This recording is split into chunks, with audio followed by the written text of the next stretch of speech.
Hola, buen día para todos. Les voy a exponer mis dos casos y el primero dice que Adriana y Ramón acudieron a una clínica pocas semanas después de que Adriana asistiera al funeral de su tío. En dicha ceremonia empezó a recordar repentinamente experiencias de su infancia con su tío que le hicieron pensar que sus problemas sexuales quizás tenían una base psicológica. Adriana y Ramón tenían relaciones sexuales aproximadamente 1 a 2 veces por mes y solo después de que Ramón insistiera. Sus prácticas sexuales consistían prácticamente en que Ramón estimulaba a Adriana hasta el orgasmo, acariciando manualmente sus genitales al mismo tiempo en el que él se masturbaba. Adriana tenía una gran aversión hacia los genitales masculinos y se negaba a tocar su pene. Hacía poco que la pareja había abandonado sus intentos de realizar el coito vaginal, dado que Adriana sufría frecuentes espasmos de su vagina que hacían que la entrada del pene algo doloroso y difícil, por no decir imposible. Habían otros problemas en el matrimonio, que Ramón también trabajaba, digamos, muchas horas y dedicaba la mayor parte de su tiempo libre a visitar a su madre viuda y hacer recados y labores domésticas para ella. Sufría asimismo un problema de juego compulsivo e iba a la gallera 3 o 4 veces por semana. Dado que sus ingresos no eran muy altos, las pérdidas de Ramón en el juego daban lugar a problemas económicos serios. Adriana siempre se había caracterizado por una fuerte aversión a mirar o a tocar penes de su marido. Durante la entrevista explica que nunca había sabido el origen de dicha aversión hasta que acudió al reciente funeral de su tío, donde se sorprendió al comprobar que se enfurecía más y más a medida que le leían las alabanzas al difunto. Su tío había sido concertista famoso en todo el mundo y era ampliamente respetado y admirado. Mientras Adriana se enfadaba por momentos, empezó a recordar repentinamente haber sido acosada sexualmente por él cuando era niña. Cuando tenía 9 y 12 años de edad, su tío había sido su profesor de música. Las clases incluían lecciones de ritmo en las que ella debía acariciar sus órganos sexuales. Esto le desagradaba profundamente, pero tenía demasiado miedo como para contárselo a sus padres. Finalmente decidió no seguir tomando esas clases de música a los 12 años sin que nunca llegara a exponer los motivos de esta decisión a sus padres. En algún momento de su adolescencia dijo que había olvidado lo que él le hizo. Bueno, mi análisis nomotético para este caso decido hacerlo de trastorno de interés de excitación sexual femenino, que realmente pues tiene estas características. A, ausencia o reducción significativa del interés o excitación sexual femenina que se manifiesta por lo menos por una o por una de las tres siguientes. Entonces, ella cumple con estos criterios. Uno, el interés ausente o reducido de la actividad sexual. El tres, que es el inicio reducido o ausente de la actividad sexual y habitualmente no receptiva a los intentos de la pareja por iniciarla. El quinto es excitación o placer sexual ausente o reducido en respuesta de cualquier invitación sexual erótica interna o externa. Y seis, sensaciones genitales no genitales ausentes o reducidas durante la activación sexual en casi todas o la mayoría de las situaciones. Em, También cumple con el criterio B, que los síntomas del criterio A han sido persistentes durante más de 6 meses. El C, los síntomas del criterio A provocan un malestar clínicamente significativo en el individuo. Y D, la disfunción sexual no se aplica mejor por un trastorno mental no sexual o como consecuencia de una alteración grave de la relación u otros factores estresantes significativos y no se puede atribuir a los efectos de una sustancia, medicación o una afección médica. Aquí especifiqué que es adquirido, que es decir, el trastorno empezó tras un periodo de actividad sexual relativamente normal. Sería generalizado, que no se limite a determinadas situaciones, estimulaciones de la pareja y siento que es moderado, que se evidencia el malestar moderado causa del síntoma del criterio A, aunque también estaba pensando pues que el criterio grave también podría ir en, en esta. Bueno, realmente tengo como tres diagnósticos, que otra disfunción sexual especificada, que podría ser aversión sexual, que esta categoría nos dice que se aplica a presentaciones en las que se predomina síntomas característicos de una disfunción sexual que causan un malestar clínicamente significativo en el individuo, pero que no cumplen todos los criterios de ninguno de los trastornos de la categoría diagnóstica de disfunción sexual. La categoría de otra disfunción sexual especificada se utiliza en situaciones en las que el clínico opta por comunicar el motivo específico por el que la presentación no cumple los criterios de ninguna disfunción sexual específica. Esto se hace registrando otra disfunción sexual específica seguida del motivo específico, que es aversión sexual, como lo pueden encontrar aquí en el título.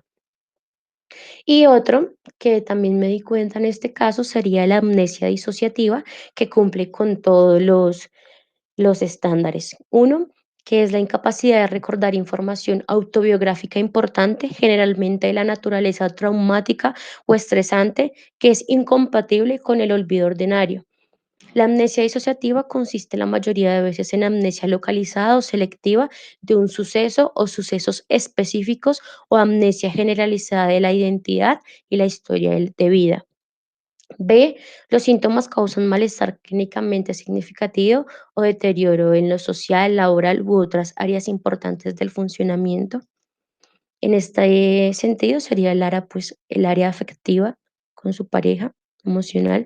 El C, la alteración no se puede atribuir a los efectos fisiológicos de una sustancia, porque en este caso, no, en el caso no se demuestra que de pronto consumía algún medicamento, alcohol o droga.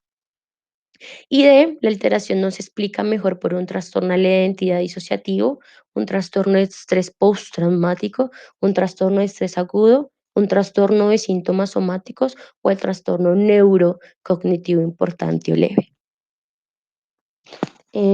Bueno, las estrategias de evaluación para mí, como muy pertinentes, sería primeramente la entrevista inicial, que el paciente generalmente en el transcurso pues, de la entrevista va a relatar como los problemas sexuales que ha venido teniendo, nos va a contar si ha ido al médico, si él ha detectado algún tipo pues, de problemas con preguntas abiertas. El objetivo de la primera entrevista es favorecer que el paciente se sienta escuchado y pueda obtener como alguna información referente a su diagnóstico en la primera visita. Se puede tener también la entrevista ya sea individual o en pareja. Y bueno, los objetivos de la entrevista inicial, primero sería determinar si realmente se trata pues de una disfunción sexual. Segundo, determinar si se trata de una disfunción sexual primaria, secundaria, parcial, total, situada o generalizada. Tercero, sería establecer una primera aproximación a su posible etiología. Cuarto, conocer si la pareja está dispuesta a colaborar en el grado de afección de la relación. Quinto, conseguir una adecuada relación médico-paciente que facilite el proceso diagnóstico y terapéutico.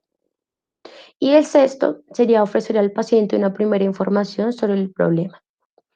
Eh, bueno, el B sería como tal una elaboración de la historia clínica sexual. Como en otros ámbitos clínicos, la historia sexual es fundamental para el establecimiento de un diagnóstico adecuado que nos permita la toma de decisiones clínicas oportunas.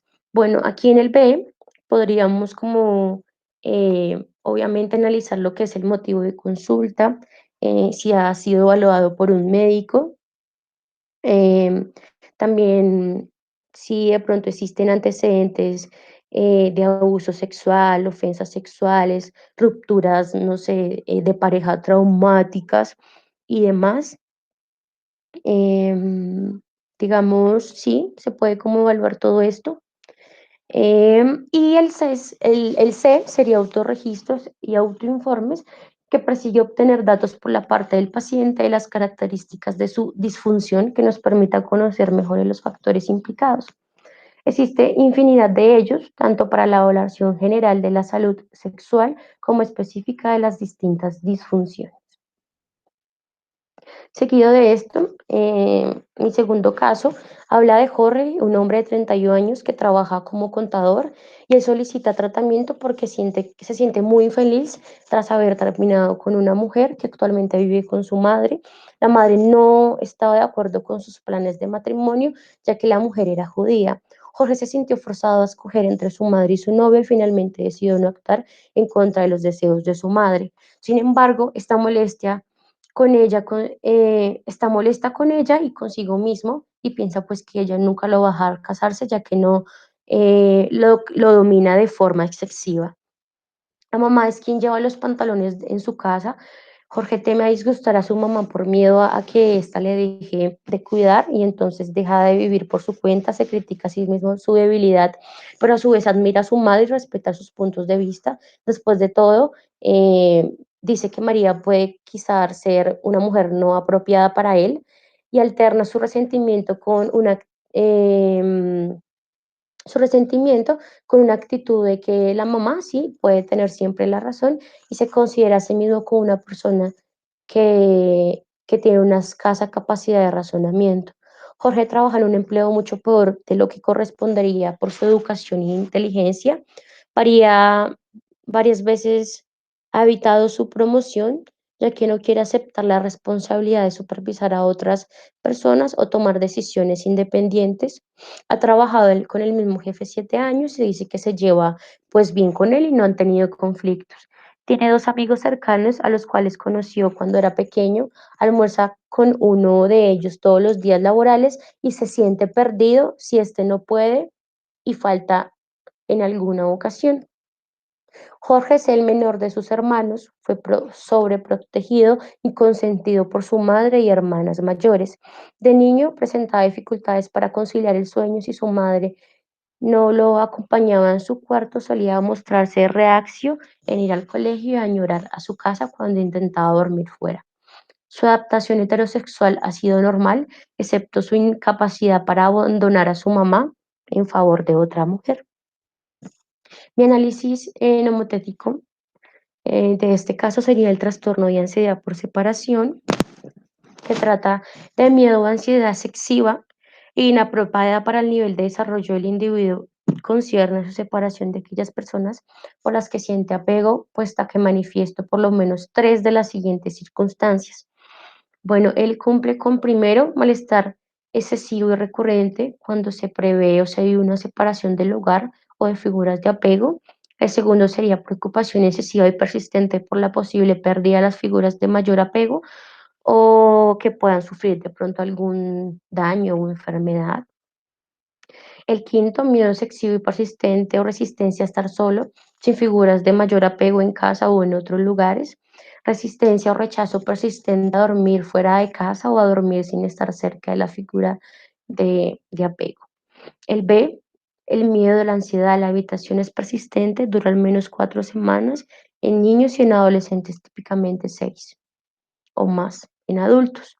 El C, la alteración causa malestar clínicamente significativo o deterioro en lo social, académico, laboral y otras áreas importantes del funcionamiento.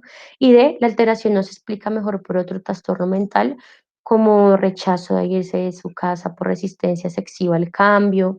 Eso sería como de espectro autista, delirios o alucinaciones por trastornos psicóticos, rechazo al salir sin alguien de confianza, que podría ser agorafobia o preocupación por la salud enfermiza u otro daño en que pueda suceder los allegados u otros significativos en el trastorno de la ansiedad generalizada o preocupación por padecer una enfermedad en trastornos de ansiedad por enfermedad.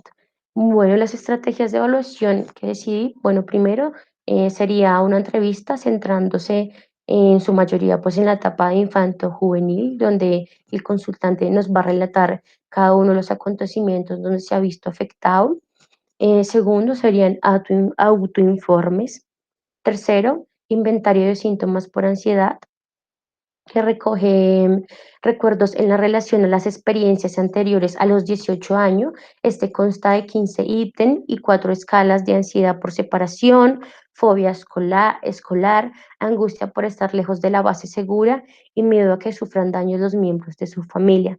Presenta una consistencia entre 84 a 88 y la fiabilidad del test es de 86 a 98. Y, y segundo sería la entrevista de apego adulto de Berkeley y el cuestionario de estilo de apego de Feney et al. También se ha evaluado el trastorno de ansiedad por separación en términos de un rasgo de personalidad.